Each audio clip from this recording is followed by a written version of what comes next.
Money Vikings, welcome back to the channel. Money Viking G here. All right, I got a special one for you today.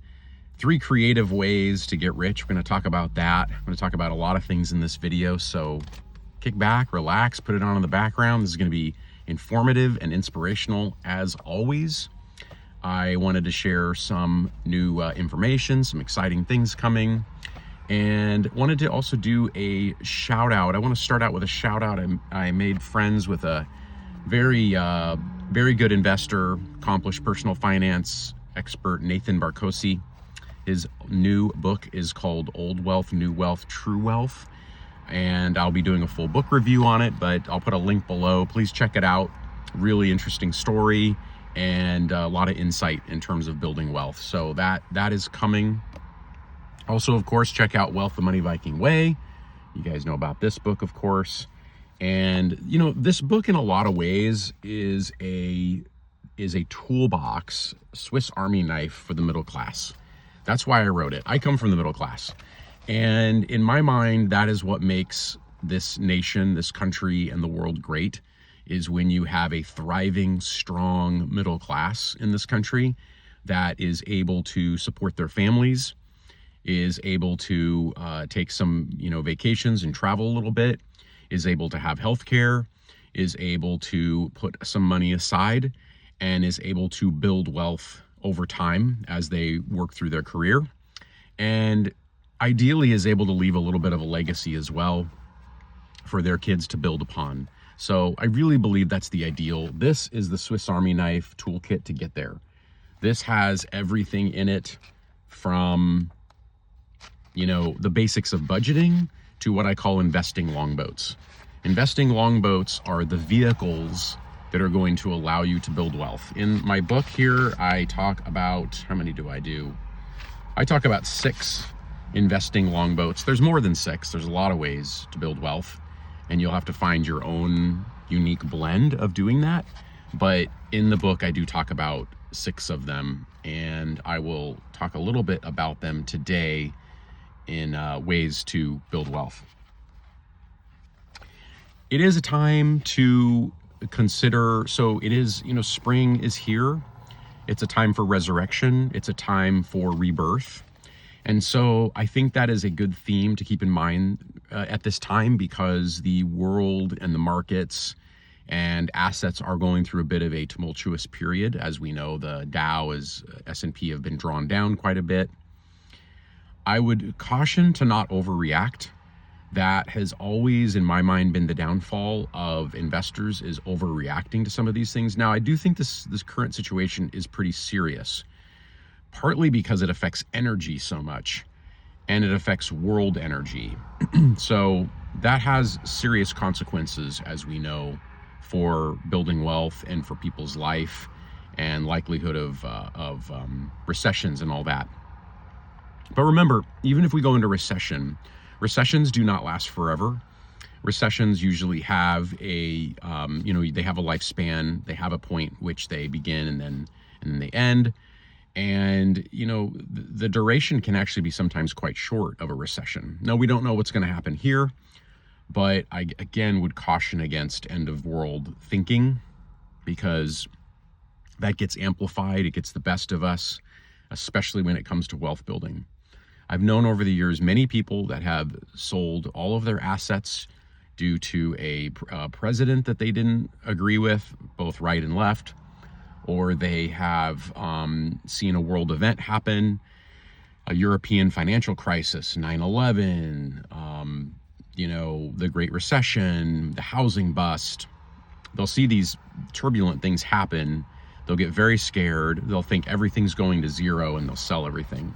But you have to remember, a lot of these vehicles, these investing longboats, as I like to call them, are self-cleansing. So if you are in a diversified portfolio of ETFs and funds that are tracking the S&P 500, or they're tracking specific sectors like energy, consumer discretionary, healthcare, tech. There's even ETFs now that focus on semiconductors and all that kind of stuff. So, you can really drill down into specific areas. And what happens is these funds, they get rid of the weaker companies over time and they put the stronger ones in. So there is a way, for them to make money. Now remember, most individual stocks do not make money or do well over time. The majority of individual stocks do actually do not do well.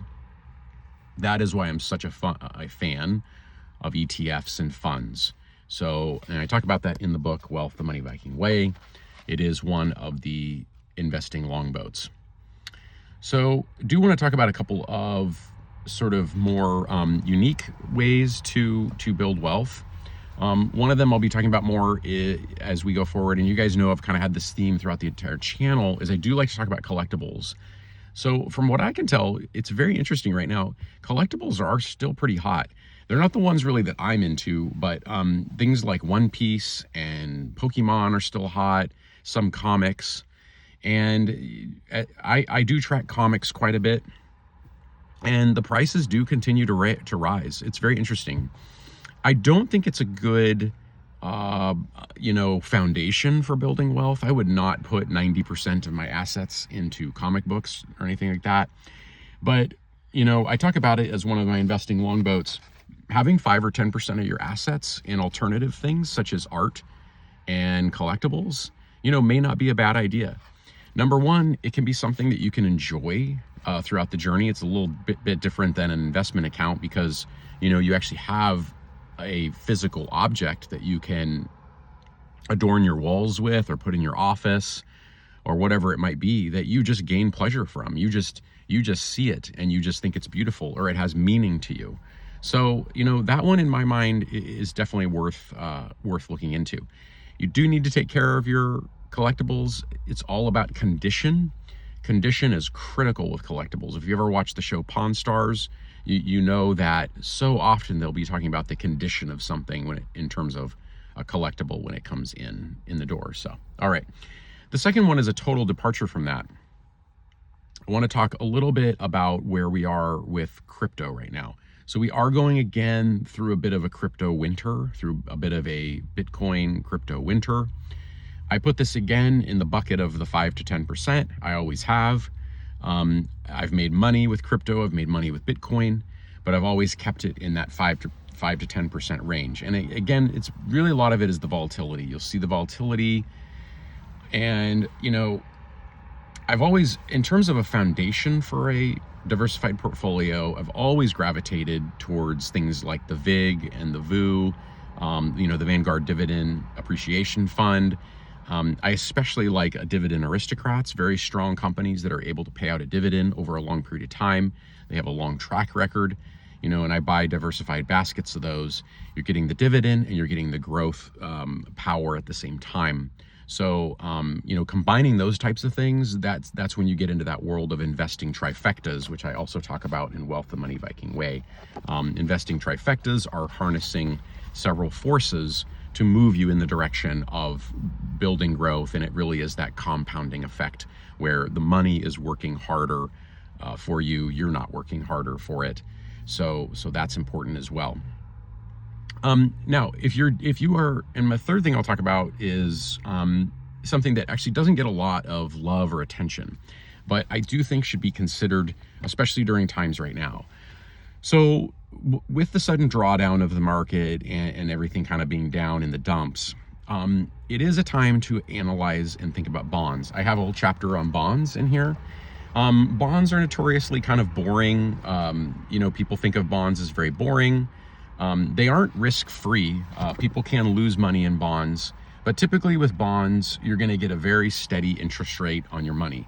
Remember, with bonds, bonds are different than an equity or a stock. With a stock or an equity, you're owning a small slice of that company. With a bond, you're lending your money to a corporation or to a government entity or a local municipality, local government entity. You're lending your money. A traditional idea is a city will do a bond to build a bunch of roads into a new development, for example. So you would be part of a group of investors that lent their money to build all those roads.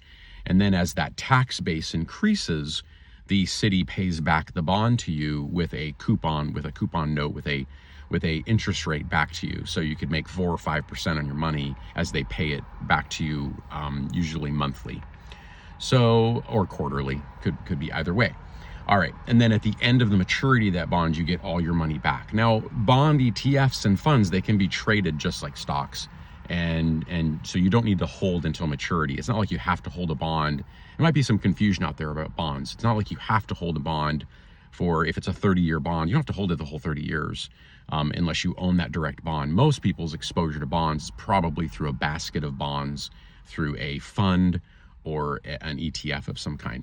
Now, you won't get a lot of price appreciation in bonds. In fact, you'll get very little, but you'll get that money, you'll get that income back over time. So you're taking your $100,000 and you're building an income stream where you're getting 5,000-6,000 back a year, and then you're getting your 100,000 back.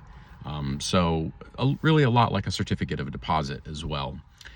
Now, bonds sometimes can be tax advantaged. That's another reason people do them. There's ones with municipalities and local governments where you actually don't pay taxes on the money coming back to you. So that has a lot of advantages as well.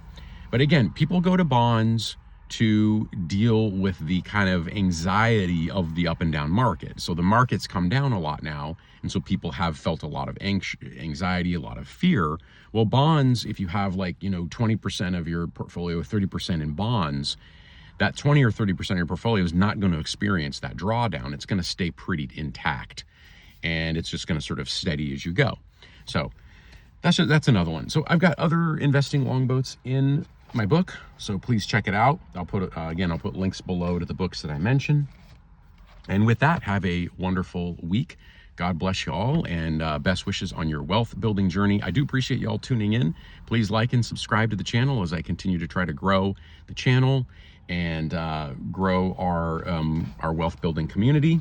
And I will also be working on some courses that people can pick up that will take them A to Z on a wealth building journey and teach you exactly how to develop a wealth building mindset and how to build wealth over time. Thanks a lot. Take care.